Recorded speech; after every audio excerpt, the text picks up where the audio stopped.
today we are talking about some day 2 linebacker prospects that might make sense for the Cowboys. Last week we looked at some of the first round guys, including Nakobe Dean and Devin Lloyd. Today we're looking at a few other guys. Let's start, Landon, with Channing Tindall, linebacker from Georgia. We looked at Nakobe Dean. What did you think of Tindall? Tindall was a difficult eval for me. I think I definitely, to be honest, like I do my evals kind of trying to like keep out a certain amount of information first, like just to kind of get eyes on it, and then I always kind of sneak back and say, okay, well, what are other people saying about it too? And it's interesting to me that like he is clearly, by most people's indication, a lot more athletic. Well, let me get into it. I've put him down as a thick, powerfully built with broad shoulders, long arms, and thick legs. I mean, he looks the part as a linebacker for sure. Saw him play off ball edge as a pass rusher. He played a little bit of overhang defender as well. They kind of moved him around a little bit, but mostly he's an off ball linebacker type. He was used often as a blitzer, can win there. He's a hard charger. He's physical.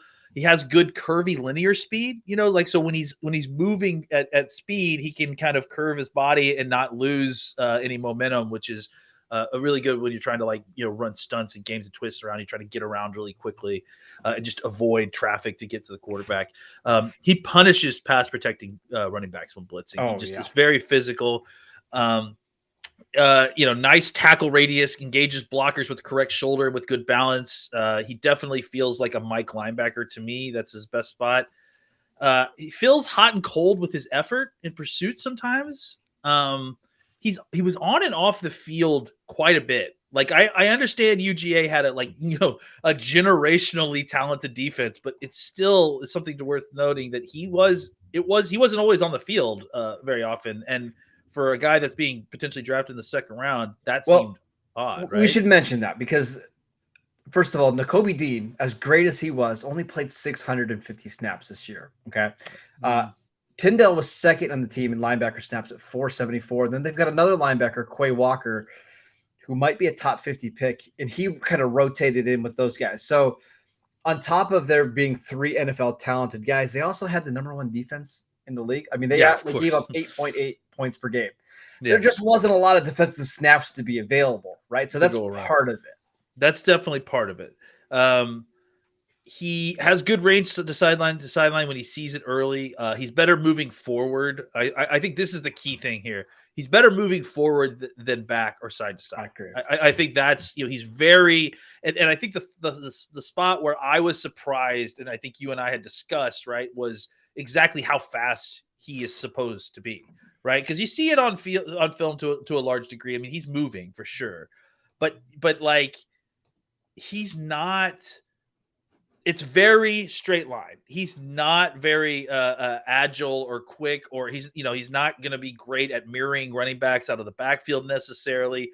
Where does he win? In my mind, he's a physical downhill run stuffing linebacker with some pass rusher flex. I think you could, if you needed to, you could put him down with his hand down as a pass rusher in certain situations or blitz him. I think he could go well there. My unanswered question for this player is, can he hold up if forced into man coverage? Because you're not going to be able to get into a situation where you're running any kind of man and you're going to be able to hide this guy unless you're blitzing him. So how will he hold up versus running backs and tight ends if they get deployed and he's in man coverage against them? All right, so just a couple of things I want to add in there because I think you got it right. Less than 700 career snaps in college on defense, at least. It's a little concerning, right? And we mentioned the reasons for that because of the NFL talent, because of the lack of just snaps available, because they're not on the field very often. It does play a lot of special teams. I think he's a good blitzer. I don't think he's a good rusher. And there's a difference there, right? Like if you're blitzing him and he's unblocked, I think he can be really good. Like you saw the sack in the national championship game against Bryce Young, right? Yeah. Like that type of stuff when he can just see it and go get it. I think he's really good. I do have some questions about the side to side, the quick movements, but I told you this the other day and I got it confirmed. This was at Georgia's pro day last year. What he measured it, 6'0", so just under 6'2", 223 pounds, 32.5-inch arms, 4.48 40-yard dash. I mean, again, like, if they can train up and it's about sprinting, I believe that it's the it's the going 4.48 in one direction and then having to stop and go 4.48 in the other direction was where I have problems. Do you think? Okay, and I don't disagree. Do you think he was bad in coverage? It's hard to say because you just didn't see him very much in coverage, right? You see him do some country drops in what I saw, and he seemed okay. He didn't necessarily have elite,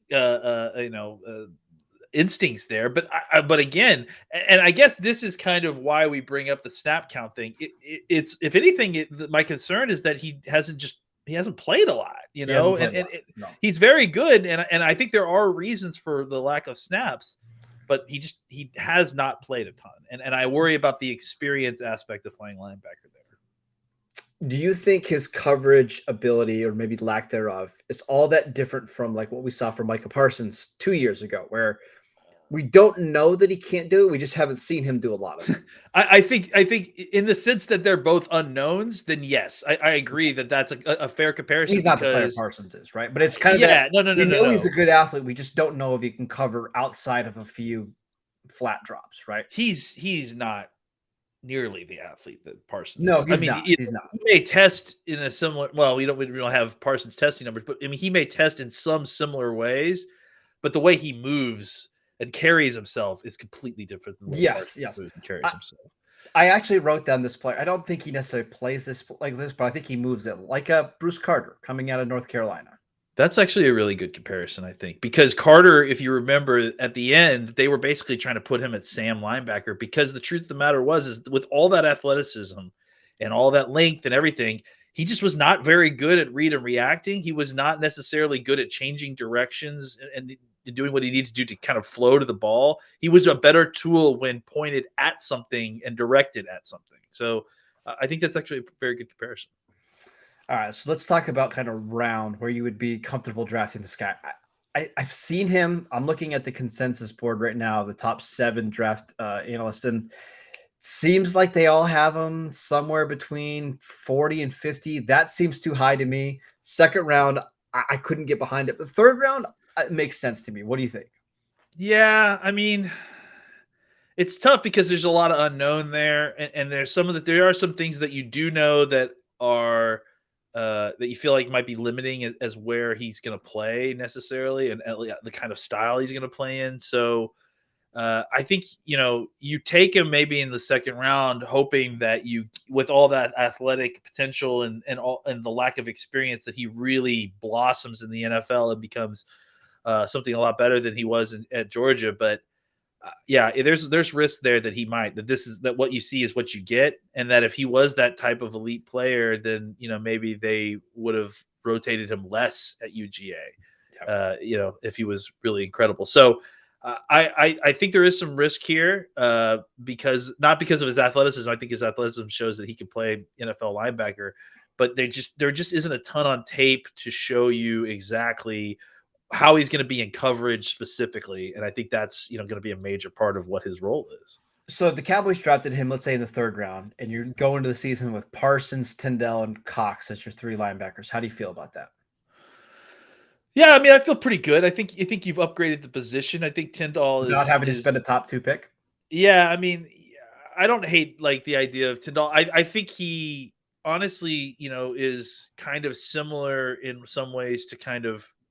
You would use him similarly to how you use Jalen Smith. I don't think they're similar athletes, but I think in the same sense that that you're gonna want to try to get him downhill, get him blitzing, get him in situations where he's not having to read and react as much. He's an attacking linebacker. Yeah, exactly. He has a lot of athleticism.